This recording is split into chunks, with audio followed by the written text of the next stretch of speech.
BSP को खत्म करने वाले, इसकी जड़ें इतनी गहरी हैं, लोगों के रूह में अब बीएसपी बस चुकी है। क्योंकि जो लड़ाई आप 2015 में शुरू किए चंद्रशेखर रावण जी, बहन मायावती ने 77 में लड़ी थी। 77 और 15 में बहुत का फर्क है। आप डिजिटल जमाने में आकर के आपने प्रदर्शन किया, जहां हर बात मोबाइल पर फैल गई। वो दौर था जहां पर चिट्ठियां भी नहीं पहुंचती थी, समय से सड़कें नहीं थी। उस समय सड़कों पर लाठी खाई और आपसे ज्यादा जेल भी उन्होंने देखा। और सबसे बड़ी बात, आपके ऊपर शायद वो चीजें भी बीती ना हो, और शायद बीत भी जाए तो आप पुरुष हैं, बर्दाश्त कर सकते हैं। एक महिला होकर के, वो भी दलित समाज की, इस देश के अंदर गेस्ट हाउस कांड देखा, जहां क्या हुआ किसी के साथ छुपा नहीं है। तो इस समाज को समझना होगा।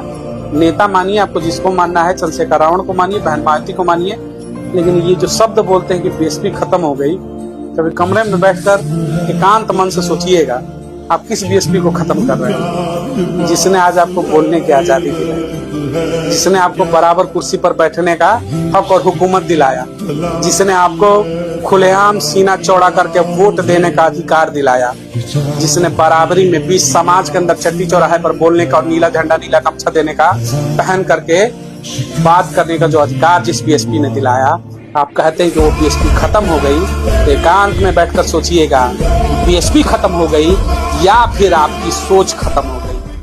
जय भीम, जय भारत, जय संविधान। तो सुना साथियों आपने कि हमारे तमाम युवा साथी कहते हैं कि बहुजन समाज पार्टी खत्म हो गई, लेकिन बहुजन समाज पार्टी की इतनी गहरी जड़ें हैं जो बहुजन समाज पार्टी को खत्म करने के लिए तमाम साजिशें रची जाती हैं। समय समय पर बहुत से लोग आते हैं और कहते हैं कि बहुजन समाज पार्टी का विकल्प तैयार हो गया है, मैं विकल्प हूँ, तमाम लोग। लेकिन वो समय आते आते बहुजन समाज पार्टी का विकल्प बनते बनते रह जाते हैं और वो खुद ही बहुजन समाज पार्टी को खत्म करने की बात करने वाले खुद खत्म हो जाते हैं।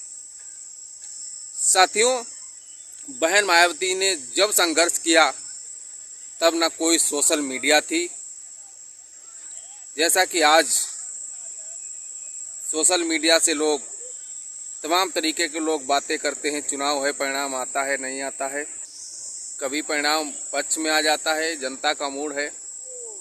लेकिन जो आप विरोध कर रहे हैं वो भी बहुजन समाज पार्टी और बहन मायावती की संघर्ष की बदौलत कर रहे हैं।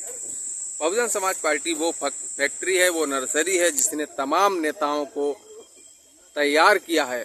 स्वामी प्रसाद मौर्य हो, चाहे नसीमुद्दीन सिद्दीकी हो, चाहे अन्य पार्टियों में तमाम नेता हों, वो सब बहुजन समाज पार्टी में इससे पहले थे और बहुजन समाज पार्टी ने नेता, विधायक, मंत्री बनाने का काम किया।